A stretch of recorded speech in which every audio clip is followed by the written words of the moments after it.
The book of 2nd Esdras, chapter 6. And he said unto me, in the beginning, when the earth was made, before the borders of the world stood, or ever the winds blew, before it thundered and lightened, or ever the foundations of paradise were laid, before the fair flowers were seen, or ever the movable powers were established, before the innumerable multitude of angels were gathered together, or ever the heights of the air were lifted up, before the measures of the firmament were named, or ever the chimneys in Sion were hot, and ere the present years were sought out, and or ever the inventions of them that now sin were turned, before they were sealed, that have gathered faith for a treasure. Then did I consider these things, and they all were made through me, alone, and through none other. By me also they shall be ended, and by none other. Then answered I, and said, What shall be the parting asunder of the times? Or when shall be the end of the first, and the beginning of it that followeth?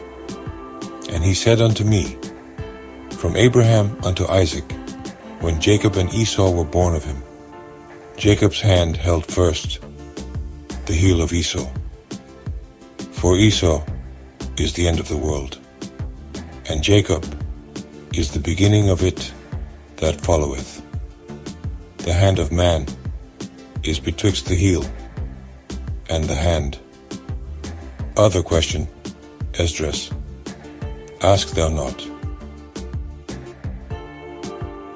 And it said, Behold, the days come, that I will begin to draw nigh, and to visit them that dwell upon the earth, and will begin to make inquisition of them, what they be that have hurt unjustly with their unrighteousness, and when the affliction of Sion shall be fulfilled, and when the world that shall begin to vanish away shall be finished.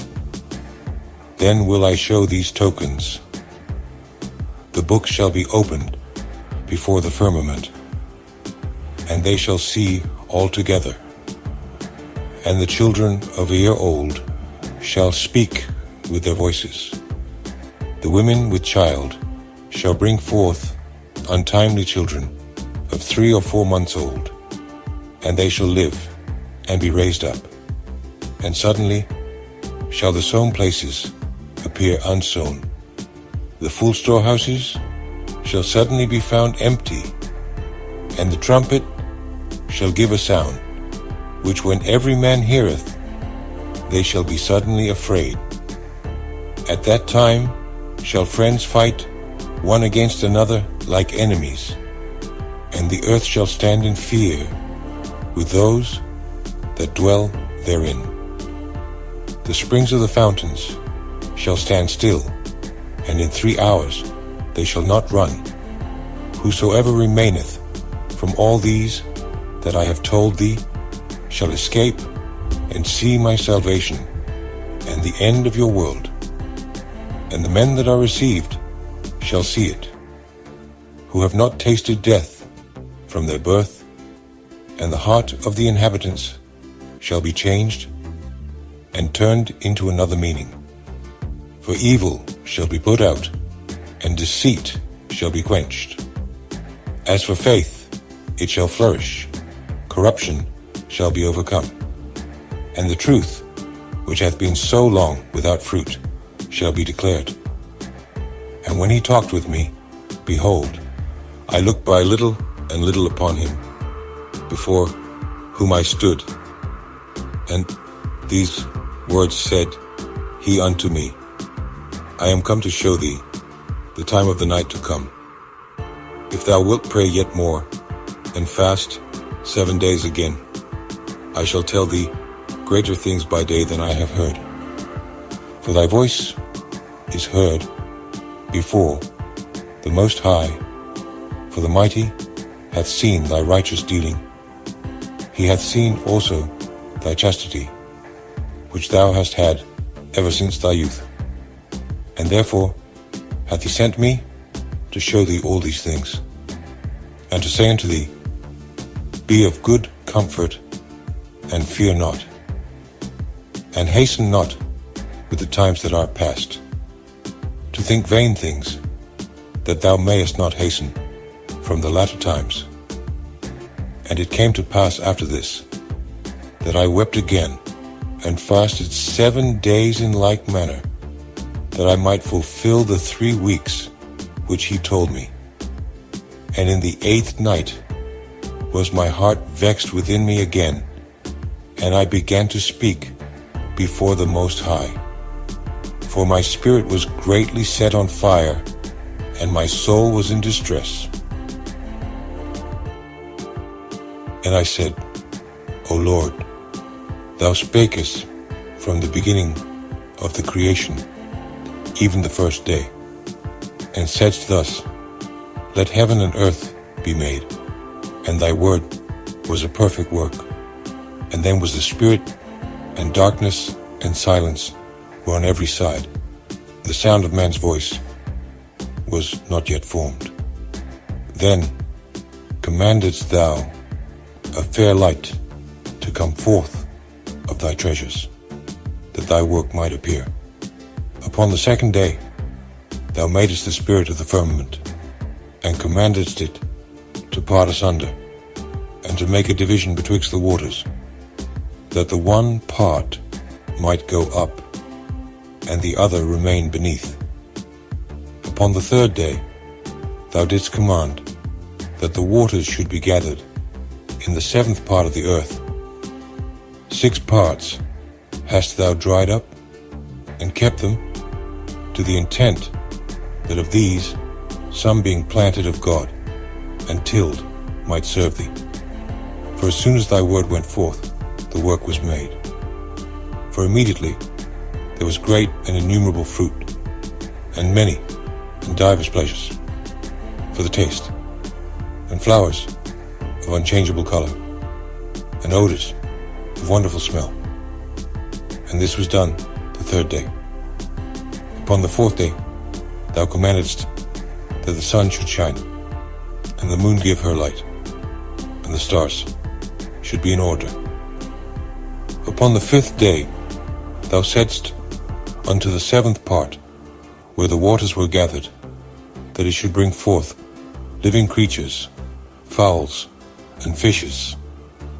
And so it came to pass. For the dumb water and without life brought forth living things at the commandment of God, that all people might praise thy wondrous works. Then didst thou ordain 2 living creatures, the one thou callest Enoch, and the other Leviathan, and did separate the one from the other.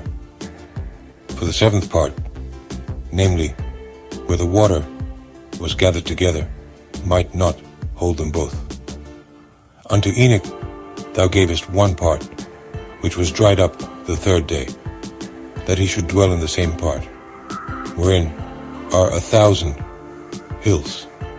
But unto Leviathan thou gavest the 7th part, namely, the moist, and hast kept him to be devoured, of whom thou wilt, and when. Upon the 6th day thou gavest commandment unto the earth, that before thee it should bring forth beasts, cattle, and creeping things. And after these Adam also, whom thou madest Lord of all thy creatures. Of him come we all, and the people also whom thou hast chosen. All this have I spoken before thee, O Lord, because thou madest the world for our sakes. As for the other people, which also come of Adam, Thou hast said that they are nothing, but be like unto spittle, and hast likened the abundance of them unto a drop that falleth from a vessel. And now, O Lord, behold, these heathen, which have ever been reputed as nothing, have begun to be lords over us, and to devour us. But we thy people, whom thou hast called thy firstborn, thy only begotten, and thy fervent lover, are given into their hands.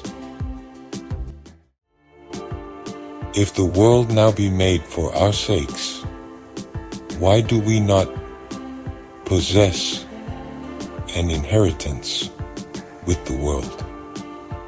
How long shall this endure?